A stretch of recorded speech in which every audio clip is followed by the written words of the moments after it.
ఈ దినము గడ్డి పువ్వును గురించి, మానవ జీవితం గురించి కొద్ది మాటలు మీతో పంచుకోవాలని ఆశపడుతూ ఉన్నాను. గడ్డి పువ్వు లాంటి జీవితం మనిషి జీవితం అని గ్రహించాలి. అయితే పువ్వు యొక్క ఆయుష్ ఏమైపోతుందో అని బైబిల్ చెప్పిన ప్రకారము పువ్వు కొద్ది దినాలకే వాడిపోతుంది. పువ్వు యొక్క జీవితం ఎగిరిపోతుంది, గతించిపోతుంది, రాలిపోతుందని బైబిల్‌లో ఎన్నో వచనాలు చెప్పబడి ఉన్నాయి. గడ్డి పువ్వుకు మనుషులకు దగ్గర పోలికలు ఉన్నట్లుగా కూడా మనము బైబిల్ గ్రంథంలో ఎన్నో విషయాలు రాయబడ్డాయి. అందులో సర్వశరీరులు గడ్డిన పోలిన వారుగా ఉన్నారు అని ఒక దగ్గర చెప్పబడింది. అలాగే గడ్డి పువ్వు అందము ఒక్క రోజులో పోయినట్లు మనిషి అందం కూడా ఏదో ఒక దినాన మాయమైపోతుంది.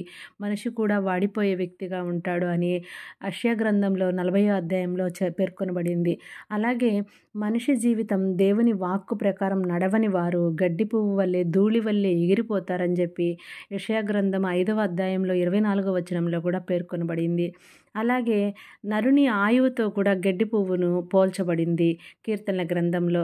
అలాగే గడ్డి పువ్వు వలె మనుషులు ఒక దినాన రాలిపోయే వారిగా ఉంటారని మొదటి పేతురు పత్రికలో కూడా చెప్పబడింది. అయితే ఇవాళ మెయిన్ అంశం ఏంటంటే పువ్వుల వలె మన జీవితం దేవుని మార్గంలో ఈ సృష్టికర్త చిత్తానుసారంగా జీవించాలో తెలుసుకుంటూ పువ్వులతో పోల్చుకొని మన జీవితాన్ని ఒక 5 మాటలు అయినా ఈరోజు పంచుకోవాలని ఆశపడుతూ ఉన్నాను. మొదటిదిగా మత్తయి సువార్త 6వ అధ్యాయము 30వ వచనము, మొదటి పేతురు పత్రిక 3వ అధ్యాయం 5వ వచనము, 5వ అధ్యాయం 5వ వచనంలో కూడా ఏం రాయబడి ఉంటుంది అంటే పువ్వులు అలంకరణ కలిగింది అని చెప్పబడుతుంది. కనుక మనము కూడా సత్క్రియలు అనే అలంకరణ చేత అలంకరించబడే వారముగా ఉండాలని, అలాంటి వారు దేవుని పిల్లలుగాను దేవుని వారసులుగాను దేవుని నామానికి మహిమ తెచ్చే వారముగాను మన జీవితాలు ఉంటాయని వాక్యం సెలవిస్తూ ఉన్నది. రెండవదిగా మత్తయి సువార్త 6వ అధ్యాయము 28వ వచనంలోను మరియు ఎఫెసీయులకు రాసిన పత్రిక 4వ అధ్యాయము 5వ వచనంలో గనుక మనము పరిశీలించినట్లయితే పువ్వులు ఎదుగుదల గలవి అని పేర్కొనబడింది. అలాగే మనము కూడా మన జీవితంలో అన్ని విషయాల్లో పరిణితి చెందినటువంటి జీవితాన్ని జీవించే వారముగా ఉండాలి. మనము తెలివి తక్కువ వారిముగాను బుద్ధిహీనులుగాను ప్రవర్తించే వారముగా ఉండకూడదు అని వాక్యం సెలవిస్తుంది. ఎదుగుదల కలిగి దేవుని నామానికి మహిమను ఘనతను ప్రభావమును ఇతరులకి తెలియపరిచే వారముగా మన జీవితాలను సాగించాలని మన పువ్వుతో పోల్చుకొని మన జీవితాలని పోల్చుకోవాలి. మూడవదిగా ఎఫెసీయులకు రాసిన పత్రిక 5వ అధ్యాయము 2వ వచనం కనుక మనం చూచినట్లయితే పరిమళ సువాసన వెదజల్లుతుంది. పువ్వు కూడా పరిమళ సువాసన వెదజల్లుతుంది కదా. అలాగే మనము క్రీస్తు పరిమళ సువాసనను వెదజల్లే జీవితాలను జీవించాలి.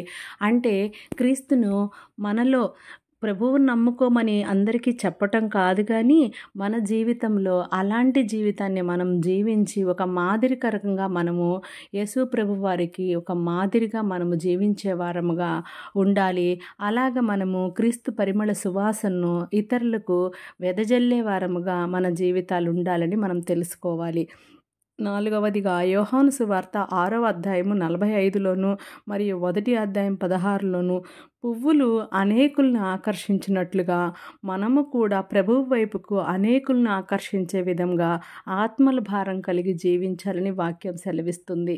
ప్రతి ఒక్కళ్ళం కూడా అనేకులను దేవుని పట్ల ఆకర్షించాలి అంటే మనం చేయవలసింది ఏంటంటే దేవుని నీతితోటి దేవుని రాజ్యమును వెతికే వారముగా దేవుని నీతి కలిగి జీవించే వారముగా మన జీవితాలను వెలుగొందించాలని వాక్యం సెలవిస్తుందని తెలుసుకోవాలి. చివరిగా 5వదిగా 2వ పేతురు పత్రిక 3వ అధ్యాయము 12వ వచనము మరియు 2వ కొరింథీయులకు రాసిన పత్రిక 11వ అధ్యాయము 2వ వచనములు కనుక చూస్తే పుష్పములు ముస్తాబు కలిగినట్లుగా మన జీవితంలో సిద్ధముగా కలిగి ఉండినట్లుగా పెళ్లి మంటపానికి పెళ్లి మండపానికి వెళ్ళడానికైనా చావుకు వెళ్ళడానికైనా సిద్ధపడి ఉండే జీవితాలను మనం జీవించే వారముగా ఉండాలి. మనము కూడా ప్రభువు రాకడను పరిశుద్ధ అలంకరణ ధరించుకొని ప్రభువు రాకడ కొరకు ఎదురు చూసే వారంగా ఉండాలి. ఈ పువ్వు లాంటి మన జీవితాలను ప్రభువుకు సమర్పించుకునే వారంగా సమర్పణ జీవితంలో మన జీవితాలను వెలిగించుకునే వారముగా మనము సిద్ధపడి బుద్ధిమంతుల వలె బుద్ధిహీనులైనటువంటి కన్యకులు ఎలా ఎలాగైతే తప్పిపోయారో అలా కాకుండా బుద్ధిమంతులైనటువంటి కన్యకుల వలె మెలకువ కలిగి జీవించేటువంటి జీవితాలను, పరలోకం వైపుకు నడిచేటువంటి సిద్ధపాటు కలిగిన జీవితాలను మనము జీవించే వారముగా ఉండాలి. అయితే గడ్డి పువ్వు వలె మన జీవితం ఎంత చిన్నదో గ్రహిస్తే మనము కూడా పగ, ద్వేషము, ఈర్ష్య, అసూయ, ఆశ, భయము, చింత లేకుండా జీవించగలము. మనము ఈరోజు కన్ను మూస్తే ఏమైపోతామో తెలియదు కానీ మనలో ఉన్నటువంటి ఈర్ష్య, అసూయ, ద్వేషాలు, పగలు, కల్మషాలు, వీటి మోసాలు వీటన్నింటి వల్ల మనము పరలోక జీవితానికి దూరం అయిపోతున్నాం. నిత్య జీవితాన్ని అందుకోలేకపోతున్నాము. అయితే ప్రభువు రాకడ సమీపంగా ఉందని గ్రహిద్దాం. రెండవ రాకడికి మనం సిద్ధపాటు కలిగి జీవించి పువ్వు వంటి చాలా చిన్నదైన జీవితం అని మనం ఎప్పుడైతే గ్రహించగలుగుతామో అప్పుడు మనము దేవుని సేవకి ఉపయోగపడగలుగుతామని గుర్తించండి. Thank you. Praise the lord.